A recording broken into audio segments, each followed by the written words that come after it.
हजरत इमाम हसन आली मोकामेर जिंदगी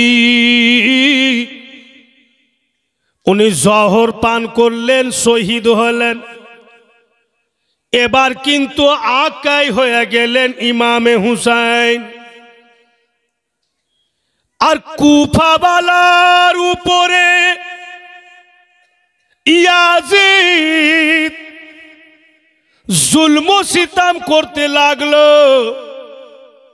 अत्याचार करते लागलो याजिद कुफाबासी बड़ा परेशान एमन भावे जुलुम करतो याजिद जवान स्त्रीर सामने और स्वामी के मेरे दितो विधवा करे दितो एत जुल्म सितम करते लागलो किछु किछु मान्य गुण्य व्यक्तिरा कलम उठालो चिठी लिखते लागलो हजरत इमाम हसन के चिठी दिलेन चिठीते लिखेছে हजरत इमाम हुसैन के ओगो नवासे रसूल खातूने जन्नतेर कलेजार टुकड़ा ओगो इमाम हुसैन आली मोकाम अपनी कुफा चले आसू আমরা ইয়াজিদকে মানব না ইয়াজিদের হাতে হাত দিব না ইয়াজিদকে খলিফা মানব না হুজুর আপনি চলে আসুন আপনার হাতে হাত দিব আপনাকে খলিফা মানব আপনাকে মালিক মানব আমাদের মালিক আপনি হবেন হুজুর আপনি চলে আসুন কুফা এই বলে চিঠি লিখা पाठिया दिले हजरत इमाम हुसैनेर काछे उनी चिठीखाना पढ़लेन पत्रखाना पढ़लेन पढ़े नेवार परे नाना जानेर साहबाई किराम के डाकलेन डेके एकटा गोल मीटिंग करलेन मीटिंग करे पत्रटा पढ़ा शुनालेन जामा के कुफा वाला डाकছে আমি কেমন করি नबी पाकेर साहाबाए केरामगण इनारा बोलले हुजूर कुफा वाला बड़ा बेवफा कुफा वालार चलते हजरत आली के हारिয়েছি कुफा वालार चलते इमाम हुसैन के हारिয়েছি ओरा बड़ा बेवफा ओरा डाकबे और यदि ओरा के केउ धमकी दिया देय संगे संग पाल्टे जाबे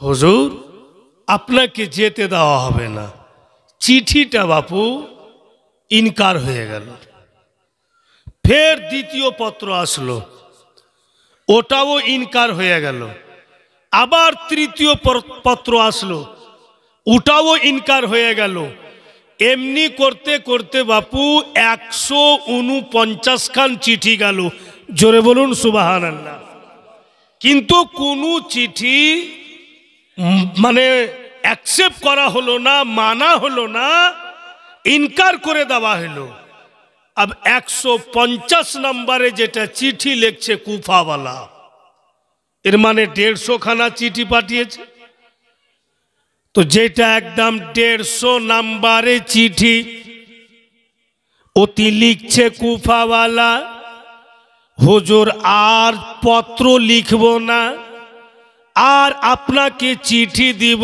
না এইটা আমাদের শেষ পত্র যদি আপনি না আসেন বাধ্য হয়ে আমরা ইয়াজিদের হাতে হাত দিব ইয়াজিদকে খলিফা মেনে নিব কাল কিয়ামতের মাঠে যদি নবী মুস্তাফা জিজ্ঞাসা করেন যে তোমরা আমার হুসাইনের হাতে হাত দাওনি ওই বেঈমান ইয়াজিদের হাতে কেন হাত দিয়েছো? আমরা বলে দিব, ইয়া রাসূলুল্লাহ, একখান না দুখান না 150 খানা পত্র দিয়েছি, আপনার নাতি আসেননি। তখন আমরা বাধ্য হয়ে ইয়াজিদের হাতে হাত দিয়েছি, ইয়াজিদকে খলিফা মেনেছি। এর জবাব কিন্তু নওয়াসাই রাসূল আপনাকে দিতে হবে। কথাটা তো খুব দামি লিখে দিলে, খুব ভারী লিখে দিলে। ফের ইমামে হুসাইন সাহাবী রাসূলগণকে ডাকলেন আর শেষ পত্রখানা দেখালেন। এবার কি করি আমি যদি না যাই, ইয়াজিদের হাতে হাত দিয়ে দিবে, ইয়াজিদকে খলিফা মেনে নিবে। এর জবাব কাল কিয়ামতের মাঠে আমাকে দিতে হবে। আমি কি করি? নবী পাকের সাহাবাই কেরামগণ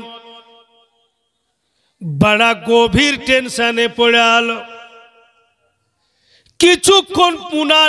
কিছুক্ষণ পরে নির্ণয় নিল, ঠিক আছে হুজুর, আমরা একটি ব্যবস্থা নিচ্ছি। প্রথমে আপনার বদলে একজন নায়েব অর্থাৎ প্রতিনিধি বানিয়ে ভেজা হোক। আপনার প্রতিনিধি সেজে যাবে, কুফার হাল সমাচার দেখবে। যদি কুফাওয়ালা আপনার দিওয়ানা থাকে, যদি কুফাওয়ালা আপনাকে খুব খুব চাহে, তো আপনার প্রতিনিধি তো সবই বুঝতে পারবেন। উনি তখন পত্র দিবেন, আপনার বদলে যিনি যাবেন উনি পত্র দিবেন, তারপরে আপনাকে পাঠাবো। এই কথাটাই পাস হয়ে গেল। তো কে যাবে, কাকে পাঠানো যাবে আলোচনা হয়েছে।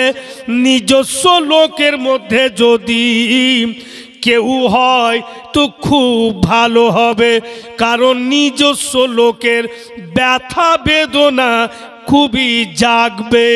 তো নিজের লোককেটা তলাশ করা হোক, কাকে ভেজা যাবে। খোঁজ করতে করতে একটা নাম আসলো, যেই নামটা যারা জীবনী শুনেছেন নিশ্চয়ই উনারা জানছেন।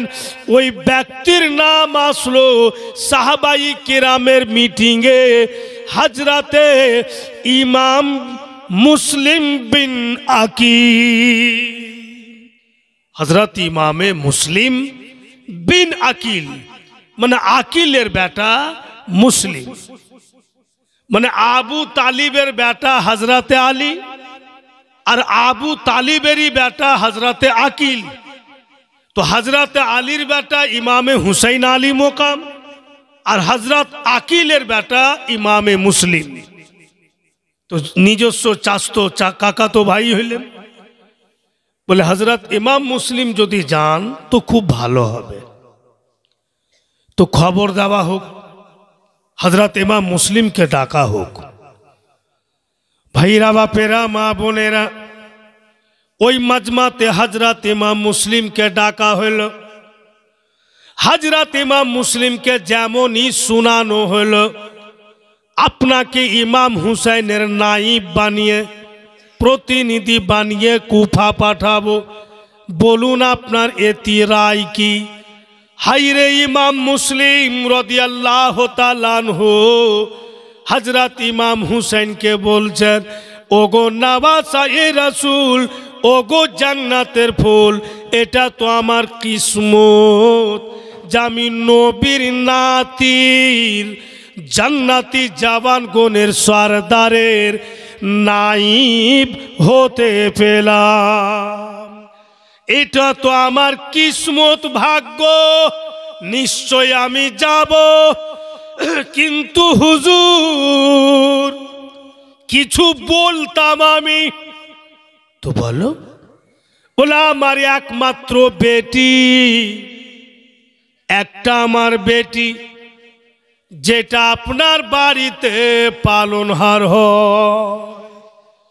আপনি বাপ সেজে মানুষ করলেন, খিলাচ্ছেন আপনি, পরনের কাপড় দিচ্ছেন আপনি, মানুষ করছেন আপনি।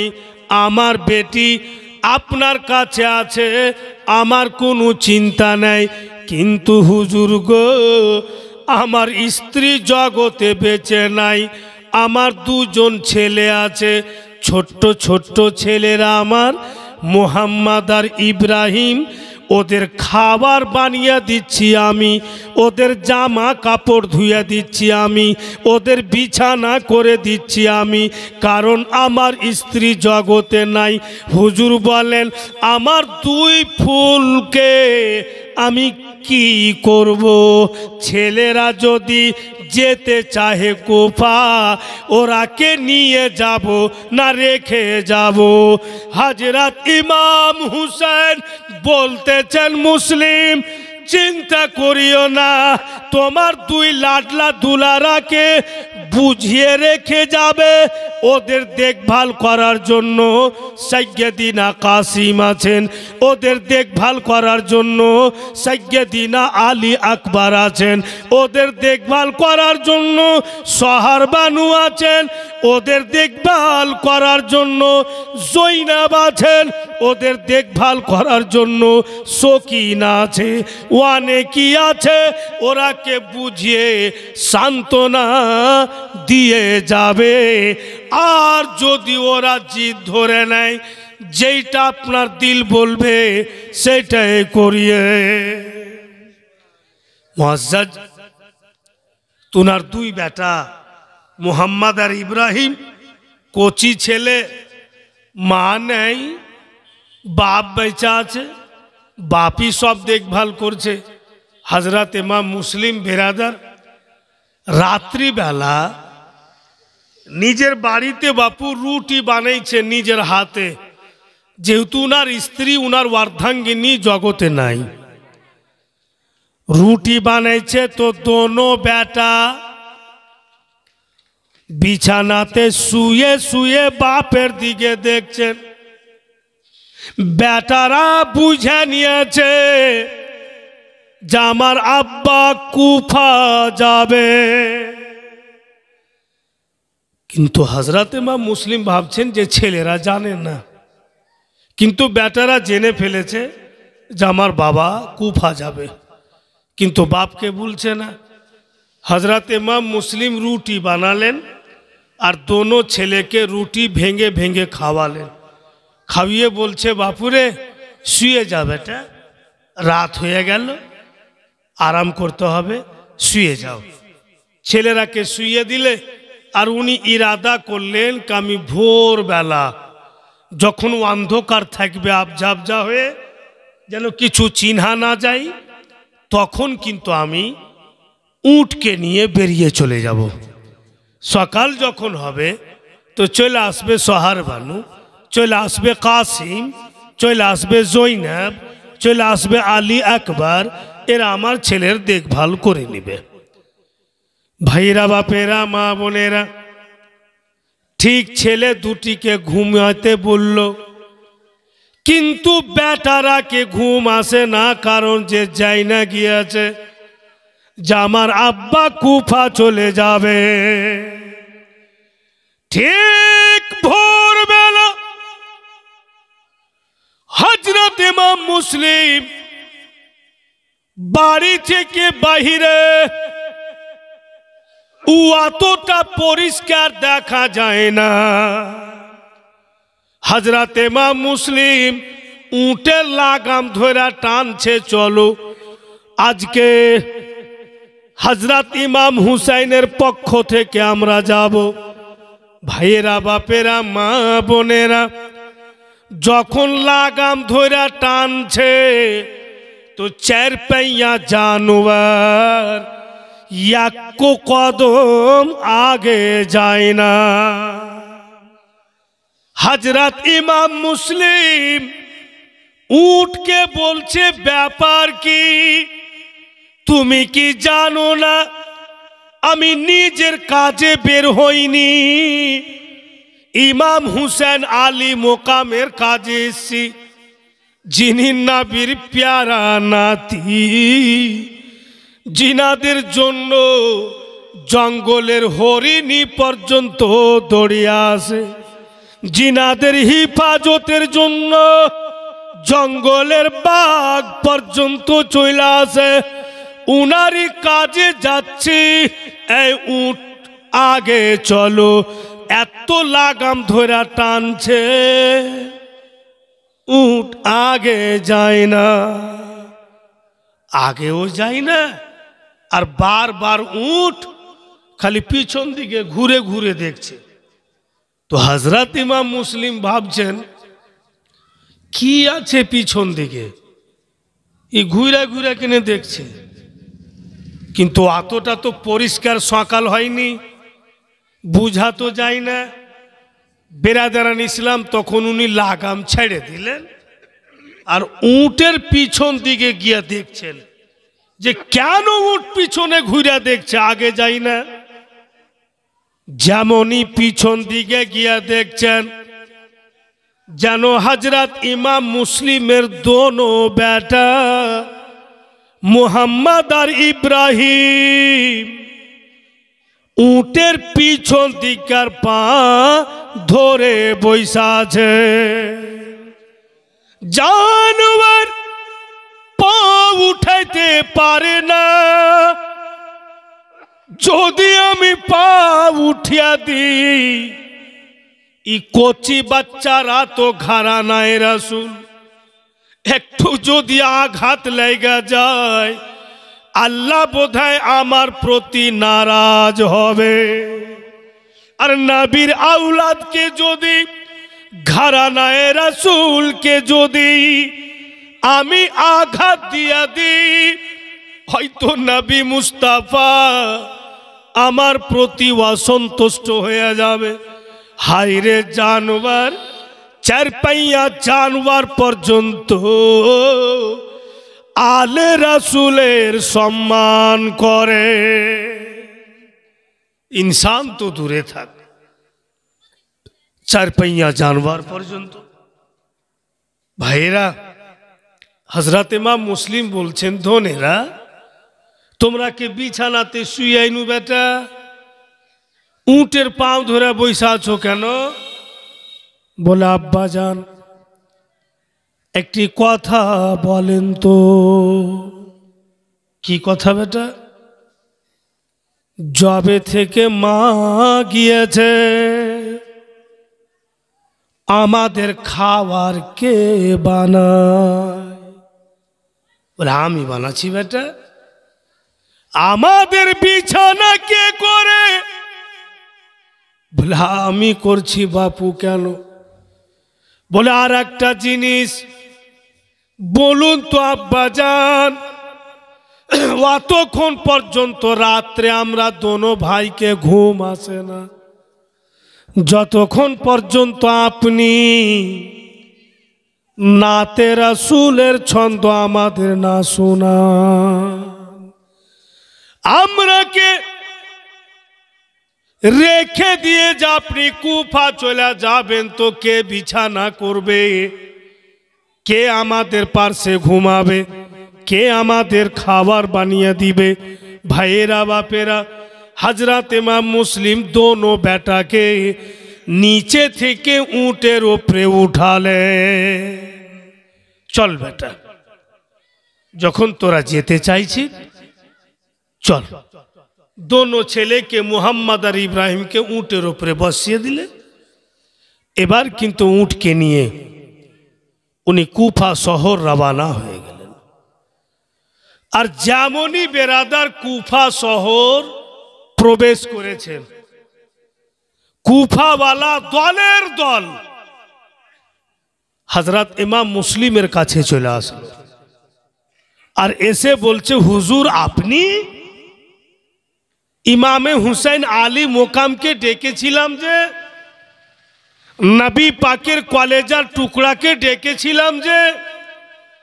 হযরত ইমাম মুসলিম বলেন, আমি ওনার নাইব হয়ে আসলাম, উনি আমাকে পাঠিয়েছেন তোমাদের ইশক মুহাব্বত ইমাম হুসাইনের সঙ্গে কত দূর ওটা আমি দেখব। সত্যি যদি তোমরা দিওয়ানা হও আমি চিঠি লিখে দিব উনাকে, উনি চলে আসবে। আমি যেমন রিপোর্ট দিব ওই হিসাবে উনি কাজ করবেন। কিতাব লিখুক লিখছেন ভাইরা,